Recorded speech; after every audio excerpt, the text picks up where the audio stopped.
નમસ્કાર, ભાગ્ય દર્પણમાં આપનું સ્વાગત છે. હું છું કૃષ્ણા. દર્શક મિત્રો, વાંચેલા જ્ઞાન કરતા વેઠેલી પરિસ્થિતિ વધારે શીખવી જાય છે. તો આજના સુવિચાર સાથે શરૂ કરી આપના ભાગ્યના દર્પણને રજૂ કરતો અમારો વિશેષ કાર્યક્રમ ભાગ્ય દર્પણ.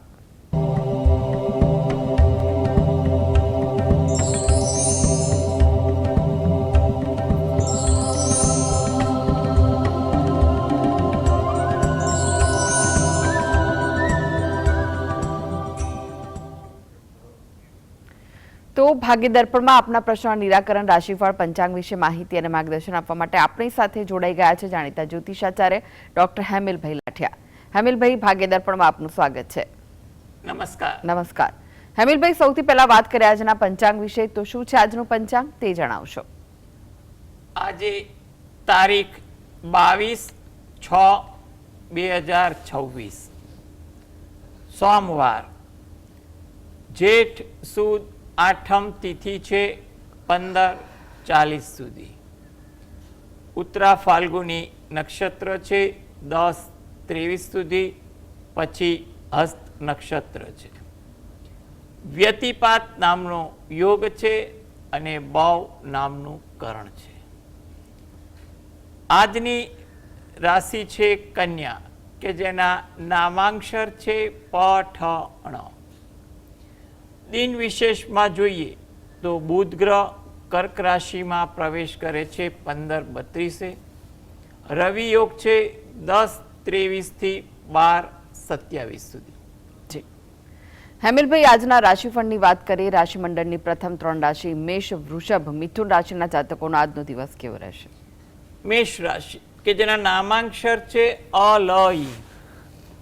આજે આ જાતકોને વિચારો વધુ આવે. કોઈ પણ એક બાબતે વિચારોનું ભ્રમણ એટલું થઈ જાય કે ઘણીવાર કહી શકાય કે અતિશયોક્તિભર્યા વિચારો દેખાય. એટલે આજે એને કારણે માનસિક થાક લાગે. એટલે વિચારો પર પણ નિયંત્રણ રાખવું જરૂરી છે. વાતચીત કરો તો તે દરમિયાન શબ્દ પર અંકુશ રાખવો, જેથી કરીને જાણે અજાણે પણ કોઈ ગેરવ્યાજબી વાત, ગેરવ્યાજબી શબ્દ ન ઉપયોગ થાય, જેથી કરીને કોઈ જગ્યાએ દ્વિધા પણ ઊભી ન થાય. થાકની અસર આજે તમારી દિનચર્યામાં વધુ જોવા મળે તેવું બને. વૃષભ રાશિ, કે જેના નામાંક્ષર છે બ-વ-ઉ. કોઈ કામકાજમાં તમારી વ્યસ્તતા વધી જાય. અણધાર્યું કોઈ કામ એવું આવી જાય, એમાં ધાર્યા કરતાં વધુ પણ સમય પસાર થાય તેવું બનવા જોગ છે. સહકારની ભાવના આજે તમારામાં જોવા મળે. તમારી વ્યસ્તતામાં પણ તમે કોઈને થોડોક સમય સહકાર આપવાની પણ વૃત્તિ દાખવો તેવું બની શકે. ધાર્મિક પ્રભાવ, વિચાર આજે વધુ આવે તેવું બને. મિથુન રાશિ, આ જાતકોને આજે સગા સ્નેહી સાથે વાર્તાલાપ થાય. કંઈ પણ વિષય વસ્તુની ચર્ચાઓ થાય તેવું પણ બને. કોઈ વાત પ્રસંગને કારણે ઉત્સાહ પણ આજે વધી જાય. વ્યવસાયમાં કોઈ સારી તક દેખાય અથવા એવા કોઈ એંધાણ ઊભા થતા જોવા મળે તેવું બની શકે. જી, એક દર્શક મિત્ર જોડાઈ ગયા છે, પ્રફુલાબેન છે. પ્રફુલાબેન, આપને જેમના માટે પ્રશ્ન પૂછવો હોય તેમની જન્મ તારીખ જણાવો. મારા માટે 27/5/1969. 27/5/1969. સવારે 5:30 વાગે. જી. અને સ્થળ? જન્મસ્થળ સોમનાથ વેરાવળ. જી.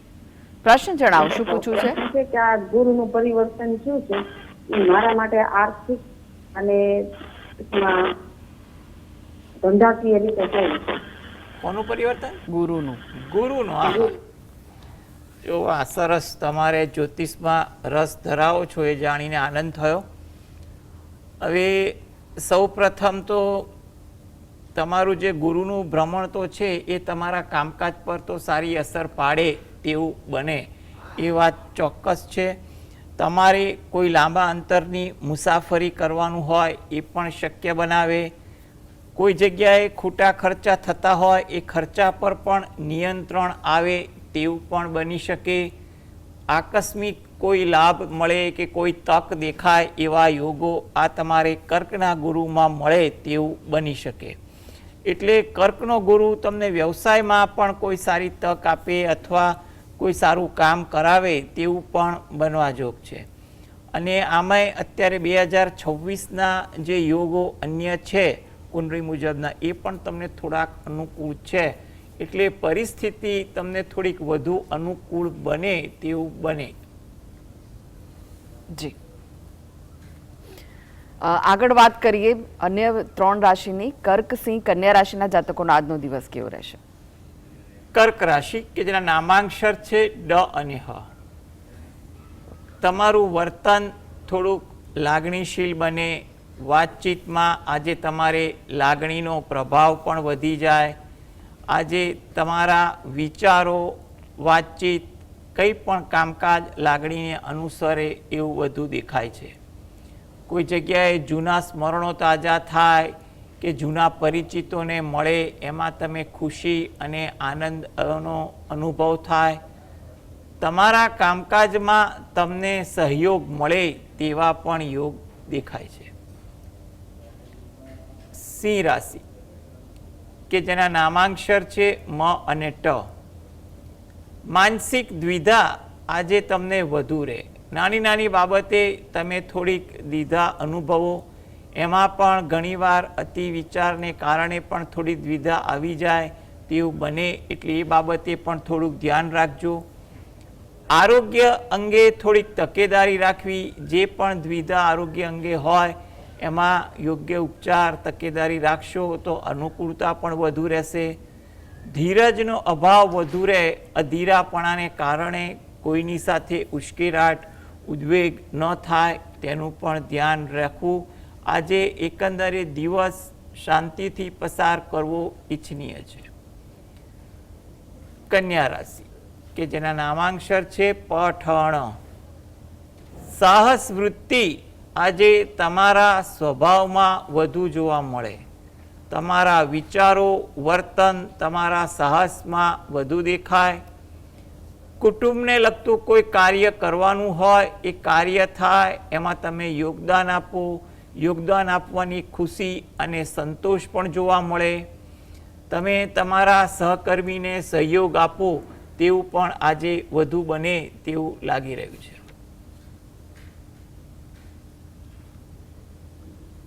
જી, હેમિલભાઈ તમે જોડાયેલા રહેશો. આગળ બાકીની રાશિનું રાશિફળ આપની પાસેથી જાણીશું. તો ભાગ્ય દર્પણમાં આગળ વધીએ તે પહેલા લઈએ બ્રેક.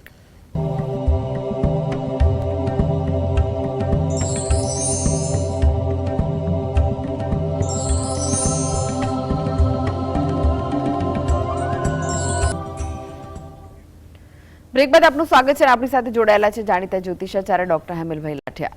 હેમિલભાઈ, બાકીની રાશિનું રાશિફળ જાણે તે પહેલા એક દર્શક મિત્ર આપણી સાથે જોડાઈ ગયા છે. વિવેકભાઈ છે. વિવેકભાઈ, આપને જેમના માટે પ્રશ્ન પૂછવો હોય તેમની જન્મ તારીખ જણાવો. 20 ઓક્ટોબર 1986. જી, સમય કયો છે જન્મનો? સાંજે 7 વાગે. અને સ્થળ કયું છે? કલોલ. પ્રશ્ન જણાવો, શું પૂછવું છે? કરિયર અંગે પ્રશ્ન પૂછવો હતો. જી, શું પ્રશ્ન છે? કરિયર અંગે કેવું રહેશે આગળનું ભવિષ્ય? જી, જો ભાઈ, સૌ પ્રથમ તો તમે કયા ક્ષેત્રમાં છો એ પણ તમે કીધું નહીં. આગળ હવે જનરલ કેરિયરની વાત કરીએ તો તમે ધારો કે જે જગ્યાએ નોકરી કરતા હોય તો ત્યાં આગળ ધીરજ, શાંતિ રાખીને આગળ વધવું એ જરૂરી છે. હવે એના માટે તો એટલું કહેવાય કે તમારે નવેમ્બર મહિના પછી પરિસ્થિતિ થોડીક વધુ સુધરે તેવું બની શકે. એટલે હાલમાં જે પણ પરિસ્થિતિ હોય એમાં તમારા હિતેચ્છુ કે વડીલોનું માર્ગદર્શન લઈ પરિસ્થિતિને નિયંત્રણમાં રાખવી. આગળ નવેમ્બર મહિના પછી ઘણું સારું છે. 2027 આશાસ્પદ છે. કેરિયરમાં કોઈ સારી તક મળે, નવું શીખવા મળે કે નવી જગ્યાએ પણ કોઈ સારી તક ઊભી થાય તેવું બની શકે. એટલે એ દરમિયાન તમારે કેરિયરને લગતું કોઈ જ્ઞાન વધુ મેળવવાની જરૂર હોય એ પણ મેળવી, કંઈ શીખવાનું હોય એ પણ શીખી આગળ વધશો તો તમારા માટે સારું રહેશે. તમને આ માટે દરરોજ જે રાત્રે ઘરે બેસીને હનુમાન ચાલીસાના પાઠ વાંચો એ જરૂરી છે. જી હેમિલભાઈ, વાત કરી તુલા, વૃશ્ચિક, ધનુ રાશિના જાતકોની, તેમનો આજનો દિવસ કેવો રહેશે? તુલા રાશિ કે જેના નામાંક્ષર છે ર અને ત. કામકાજમાં ઉત્સાહ વધુ રહે તેવું બને. કંઈ પણ કાર્ય એવું થાય જેને કારણે તમે ઉત્સાહિત થાવ. મિત્રો પરિચિતો સાથે સમય વધુ પસાર થાય. કંઈ પણ બનાવ અથવા પ્રસંગ એવો હોય કે તેમાં પણ તમારો ઉત્સાહ વધી જાય તેવું બને. વૃશ્ચિક રાશિ કે જેના નામાંક્ષર છે ન અને ય. નવા વિચારો આવે, નવું જાણવા મળે તેવું પણ બને. થોડીક વિનોદ વૃત્તિ આજે તમારા સ્વભાવમાં રહે, પરંતુ કોઈની સાથે વધુ પડતા મજાક મસ્તીમાં ન રહેવું, જેથી કરીને કોઈની લાગણી ના દુભાય કે કોઈની સાથે ખોટો ઉશ્કેરાટ ન થાય તેનું ધ્યાન રાખવું જરૂરી છે. ધાર્મિક વૃત્તિ આચરણ આજે તમારા સ્વભાવમાં દેખાય. તમારા આજે વિચારો વર્તન પણ એ રીતના વધુ રહે તેવું બની શકે. ધન રાશિ, આ જાતકોએ આજે ધીરજ રાખવી. ધીરજ એના કામકાજમાં, વાતચીતમાં કે કંઈ પણ પ્રકારના વર્તનમાં જેટલી ધીરજ હશે એટલી દિનચર્યા પર સારી અસર પડશે. દિનચર્યા સરળ રહેશે અને કામકાજ પર પણ સારું રહેશે. કોઈ જગ્યાએ મુસાફરી થાય કે તેનું આયોજન થાય તેવું બની શકે છે. વાહન ધીમે ચલાવવું એ તમારા માટે ઈચ્છનીય છે. જી, એક દર્શક મિત્ર જોડાઈ ગયા છે, ભાવેશભાઈ છે. ભાવેશભાઈ, આપને જેમના માટે પ્રશ્ન પૂછવો હોય તેમની જન્મ તારીખ જણાવો. 10/8/2005. જી, સમય કયો છે? સવારે 7:05 અને જન્મસ્થળ વિજાપુર. જી, પ્રશ્ન જણાવો, શું પૂછવું છે? બાબો આઈટી એન્જિનિયરિંગ નું ભણી રહ્યો છે અને એને ભણવાનું પતી ગયું છે. હવે એને જોબ માટે શોધે છે પણ એને જોબ મળતી નથી અને એના હિસાબે ડિપ્રેશન આમ સીરિયલ ને એવો થઈ ગયો છે. એટલે હવે એને ક્યારે જોબની થશે અને એના ઉપાય કઈ? જો તમારા દીકરાને અત્યારે જોબ મળી એવા ચાન્સીસ તો ખૂબ જ દેખાઈ રહ્યા છે. એના માટે અત્યારે આ જૂનથી ડિસેમ્બર સુધીનો સમય ખૂબ સારો લાગી રહ્યો છે. એમાં એ પોતે યોગ્ય પ્રયત્ન કરે, યોગ્ય જ વ્યક્તિનું માર્ગદર્શન લે કે ક્યાંય ભલામણ હોય તો એકવાર જોબની શરૂઆત કરી દે તેવું વધુ ઈચ્છનીય છે. આગળ જતાં પણ એને નોકરીમાં આવતે વર્ષે સારી તક મળે તેવું પણ બનવા જોગ છે. એટલે કંઈ પણ પ્રકારની ચિંતા, ઉશ્કેરાટ કરવા જેવું લાગતું નથી. જોબ માટે પ્રયત્ન કરે અને ભગવાનનું નામ લે. ભગવાનમાં નામમાં જે પણ ભગવાન પર શ્રદ્ધા હોય એ ભગવાન પર ભક્તિ કરે અને એ પોતે જો શક્ય હોય તો દરરોજ જે સવારે ગાયત્રી ચાલીસાના પાઠ વાંચે અને દત્ત બાવાનીના પાઠ વાંચે, તેમજ રાત્રે એકવાર હનુમાન ચાલીસાના પાઠ વાંચે. જો આ પ્રકારના પાઠ જો કાયમ વાંચશે તો સારી જગ્યાએ જોબ તો મળશે, પરંતુ આગળ સારી કારકિર્દી અને મજબૂત પ્રગતિ થાય તેવું બની શકે. એટલે કંઈ પણ પ્રકારની ચિંતા હાલ કરવા જેવી લાગતી નથી. જોબ માટે પ્રયત્ન કરો, સમય સારો છે, કોઈ જગ્યાએ વાત નક્કી થઈ પણ શકે. જી, અરવિંદભાઈ જોડાઈ ગયા છે. અરવિંદભાઈ, આપને જેમના માટે પ્રશ્ન પૂછવો હોય તેમની જન્મ તારીખ જણાવો. મારા બાબા છે 9/3/87. કઈ? સમય સવારે 9:3/87. 9/3/87. ઓકે. સમય? સમય સવારે 9 વાગે. અને સ્થળ? સ્થળ અમદાવાદ. પ્રશ્ન જણાવો. 3 મહિનાની નોકરી ધંધો છે. નોકરી હજી છૂટી ગઈ છે રિલાયન્સમાં. જી, હવે એના માટે જો હાલમાં એને નોકરી માટે પ્રયત્ન કરે, કોઈ જગ્યાએ રેફરન્સનો ઉપયોગ કરે તો એને ફાયદો થવાનો છે. નોકરી મળવાના ચાન્સ પૂરેપૂરા હાલ આ નજીકના જૂનથી ડિસેમ્બર સુધીમાં દેખાઈ રહ્યા છે. એટલે કંઈ પણ પ્રકારની ચિંતા તમે ના કરો. આ માટે એ પોતે દરરોજ જે સવારે ઘરે બેસીને ગજેન્દ્ર મોક્ષના પાઠ વાંચે અથવા સાંભળે એ જરૂરી છે. તદુપરાંત એકવાર હનુમાન ચાલીસાના પાઠ પણ વાંચે. તમે રહો છો એની નજીકમાં કોઈ શંકર ભગવાનનું મંદિર હોય તો ત્યાં અઠવાડિયામાં એકવાર દર્શન કરવા જાય. ત્યાં આગળ શંકર ભગવાન, પાર્વતી માતાને પગે લાગી પ્રાર્થના કરે પછી 12 પીપળાના વૃક્ષને જળ વડે સિંચન કરી પ્રદક્ષિણા ફરે અને એકાદ ચપટીક જેટલા દાણા પક્ષીને ચણ તરીકે આ પીપળાના વૃક્ષની આસપાસ કોઈ જગ્યા એવી હોય તો ત્યાં ચણ તરીકે મૂકવા એ વધુ ઈચ્છનીય બને છે. એટલે આ પ્રકારની ભક્તિ કરશે અને પ્રયત્ન કરશે તો હાલ તો સમય યોગ્ય દેખાઈ રહ્યો છે, એમાં કોઈ જગ્યાએ વાત નક્કી થઈ પણ શકે. જી હેમિલભાઈ, તમે જોડાયેલા રહેશો, આગળ પણ બાકીની રાશિઓનું રાશિફળ આપની પાસેથી જાણીશું. તો ભાગ્ય દર્પણમાં આગળ વધીએ તે પહેલા લઈએ બ્રેક.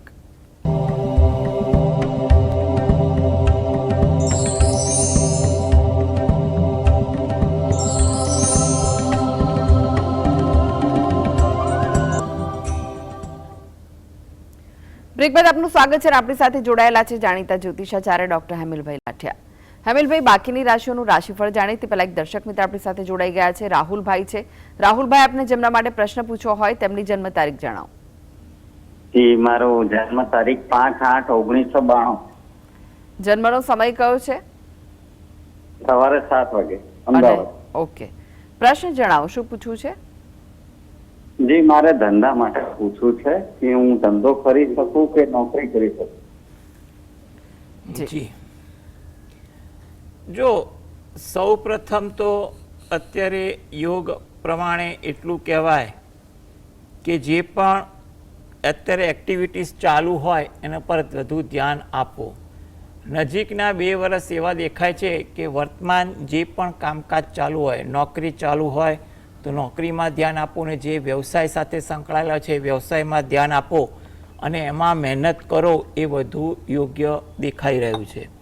એ પછી કોઈ અંગે તમને જેમાં રુચિ હોય વ્યવસાય કરવામાં, એ રુચિને અનુકૂળ આપણે કંઈ વિચારી શકાય, પરંતુ હાલમાં તમે વર્તમાન પરિસ્થિતિને જાળવી રાખો એ વધુ અગત્યનું છે. અને એમાં કોઈ દ્વિધા રહેતી હોય તો તમે દરરોજ જે રાત્રે ઘરે બેસીને પંચમુખી હનુમાન દાદાનું ધ્યાન ધરી 5 વાર હનુમાન ચાલીસાના પાઠ વાંચો.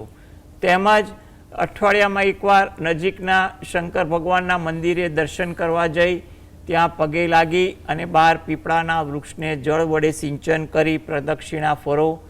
ગાય કૂતરાને રોટલી આપવાનું રાખો અને પક્ષીને ચણ તરીકે રાખો. અને આ જો અઠવાડિયામાં એકવાર કે મહિનામાં એકવાર તમારે અનુકૂળતા મુજબ ગાય કૂતરાને રોટલી અને પક્ષીને ચણ જેવી તમારી અનુકૂળતા મુજબ રાખજો. પરંતુ એકવાર કરવાથી ધીરે ધીરે તમારી પરિસ્થિતિ અનુકૂળ થશે, વર્તમાન સંજોગોમાં સુધારો આવે તેવું બની શકે. જી હેમિલભાઈ, હવે વાત કરીએ અંતિમ 3 રાશિ મકર, કુંભ, મીન રાશિના જાતકોની. તેમનો આજનો દિવસ કેવો રહેશે? મકર રાશિ કે જેના નામાંક્ષર છે ખ અને જ. પરિવાર સાથે સમય પસાર થાય, કંઈ પણ વિષય વસ્તુની ચર્ચા થાય તેવું બને, કોઈ નવી વાત જાણવા મળે, શીખવા મળે તેવું પણ બને, સાહસ વૃત્તિ પણ આજે વધુ દેખાય તેવું બની શકે. કુંભ રાશિ, નામાંક્ષર છે ગ સ શ. કામકાજમાં આજે થોડીક નવીનતા દેખાય, જેનો તમને ઉત્સાહ પણ રહે. વિચારોમાં પણ આજે સારા પરિવર્તન થતા જોવા મળે. થાકની અસર પણ તમારી દિનચર્યામાં વધુ રહે તેવું બને. મીન રાશિ કે જેના નામાંક્ષર છે દ ચ ઝ થ. પારિવારિક લગતું કોઈ કાર્ય આજે કરવાનું થાય, એમાં સમયનો થોડોક વ્યય પણ થાય તેવું બને, પરંતુ પારિવારિક કાર્ય કરવાનો ખુશી સંતોષ પણ જોવા મળે. વડીલોનો સહયોગ તમને તમારા કામકાજમાં મળે, જેને કારણે તમે થોડાક પ્રોત્સાહિત પણ થાવ. દિનચર્યામાં પણ આજે ઉત્સાહ રહે, જેની સારી અસર તમારા કામકાજ પર, તમારા વિચાર વર્તન પર પણ સારી રહે તેવું બની શકે. જી હેમિલભાઈ, જીએસટીવી સાથે જોડાવા માટે, દર્શક મિત્રોને માહિતી અને માર્ગદર્શન આપવા માટે આપનો આભાર. નમસ્કાર. નમસ્કાર. તો દર્શક મિત્રો, આ સાથે જ ભાગ્ય દર્પણમાં આજે બસ આટલું જ. મને રજા આપશો. નમસ્કાર.